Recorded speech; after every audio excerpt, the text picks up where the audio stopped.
So I do these talks, not infrequently. I used to do them more before I became executive director, but all my attorneys are on vacation this week. So I said, I'll go to Cleveland. I'll do it. It's an outline I used to work on. It was funny because when I looked at the materials, I was pretty pleased, in fact, with how much they've been changed by the people who have started to do the presentations after me. Kristen Henry, who was one of our team leads, actually just got hired away from us to go be the CEO of APSI, which is the statewide protective services guardianship corporation that has a contract with the department. Most of you don't need to worry about APSI because you're here because you're concerned about your loved one and you're going to fulfill that role. But for people with significant behavioral challenges or people who don't have family, APSI becomes the guardian of last resort. And they do great work. They are guardian to several thousand people in the state of Ohio. They have about 250 employees. So Kristen has her challenges. She's going from managing a team of about 4 people to running a nonprofit corporation that has 350 employees. And I said, call me anytime. You can complain. I'll just put you on mute.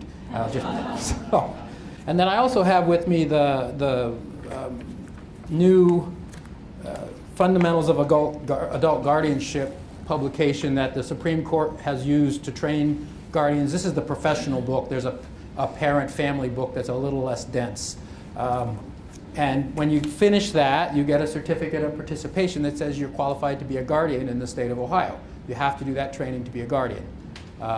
It's actually a very good course, and it actually has a lot of helpful information in it. Some of that stuff we'll touch on tonight, but if you're going to end up proceeding to guardianship in the probate court, you're going to have to take this course. And it's really valuable because it'll give you information that you need.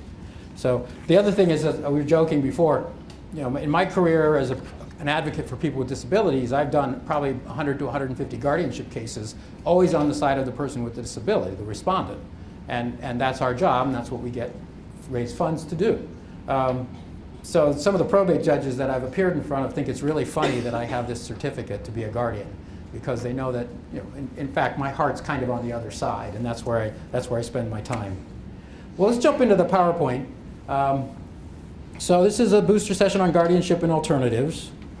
Overview, there's a list of things we'll try to cover. The first is Disability Rights Ohio. How many of you know about Disability Rights Ohio? That's good, that's good. The message is getting out there. We used to be Ohio Legal Rights Service. How many of you have heard of Ohio Legal Rights Service? It's less. Okay, so now the brand is different, and we've been up disability rights for 5 years, came out of state government. That was a major, don't do that. Let me just recommend you never take an agency out of state government and privatize it. It's not fun. We are mandated under federal law, under the DD Act. We're here partly, in fact, because we are under the DD Act. One of our partners is the UCED, University Center for Excellence in Developmental Disabilities down in Cincinnati, and that's the connection we have with this program. There's also one in Nice Honor at Ohio State, and then there's a DD Planning Council, and all 3 of those are funded under the Federal Developmental Disabilities Act. Let's move to the next slide, and one more. So our mission is to advocate for the human, civil, and legal rights of people with disabilities in Ohio. We have teams, community integration, education, employment, abuse, neglect. We've just added a victim of crime grant through the Attorney General's office. And what we do in that victim of crime grant is focus on victims of crime who have intellectual and developmental disabilities. It's broader than that, but that's where our focus is. And we have an attorney that works for us in that program who's a prosecutor in her younger days and just really wants to help victims of crimes have their day in court. So for example, one of her very first cases was a case where the young man who was sexually assaulted had autism, and the judge and the defense attorney agreed that he shouldn't be allowed to testify unless he had a full-blown psychological evaluation. That's wrong. That's not what the law says. The law says the judge is supposed to conduct an evaluation of very simple, can he communicate? Does he seem to know what he's, can he say what happened, basically? So the judge is supposed to do that. So she filed a motion and she got that changed. And so that young man went in with the judge, and the 2 lawyers were there, but they weren't allowed to ask questions, and the judge did called a voir dire, or an in-camera, and the judge did the in-camera and decided that the young man was very capable of testifying about what had happened to him. So he was allowed to testify, and that person ended up pleading guilty. to the crime. So that's the kind of work we do with the Victim of Crime Grant. It's very new to us. Most of us come from what would be considered a defense orientation. And it's interesting and very fun at this point in my career to learn about a different way of looking at problems and at a different facet of the criminal justice system. So a lot of what we do also is abuse and neglect. We are in both state DD, licensed facilities, nursing homes, state psychiatric hospitals. We are cross-disability. We serve all people with all disabilities on various grants and foundation grants. So we have a really outstanding team of abuse and neglect investigators who go out and make sure that people are safe when they're being served. So that's a really important part of our work. And we have intake, and then we have our policy people, and I bet you can guess what we've been really busy with the last few weeks. Healthcare, Medicaid, and so far, knock on wood, we've got, we have a hotline to the health aide up in DC for Senator Portman.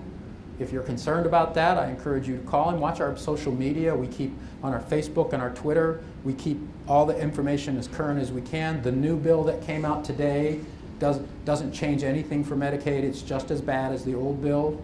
So there's real risks there, and I encourage you all, within your comfort zone, to call Portman's office daily and tell him and his aides what you think should happen. I know what I think should happen, but you have an opinion too, and it's important that he hear it. Senator Brown has been a stalwart. He's been very solid on protecting Medicaid and health services for people with disabilities. You should call him and thank him, because it's important that he hear that. But Portman's a key vote. So let's go right to the big question. Next slide. Next slide. Do I have to file for guardianship when my child turns 18? How many of you have heard that question, have been asked that question, have thought about that question? How many have you had a teacher tell you that you had to have a guardianship? Wow, you go to really progressive schools. How about a doctor? There's one and two, okay. How about a lawyer? Okay, good. I'm glad to hear it. How about a DD board official? Wow, you guys are good. And people that you work with are good. So this is something that, for a long time, schools in particular would push parents to get guardianship when the child turned 18. Even though the child's rights extend to 21 and the child continues to have rights to participate in the IEP process and other planning processes beyond 18, even if the parent is the guardian. It's an interesting legal track that most people don't know about. So the answer, next slide, is no. You don't have to have guardianship. What we're going to talk about tonight is why that's true and what some other alternatives are for someone who has a limited ability to make decisions. Many, I would say most people with disabilities don't have guardians. Many people with intellectual or developmental disabilities do not have guardians. They manage by support from their family and friends and caregivers who understand them and are able to communicate with them. So, and even if they can't do all of that in an informal way, there are other formal mechanisms that allow for guardianship to be avoided. Next slide, please.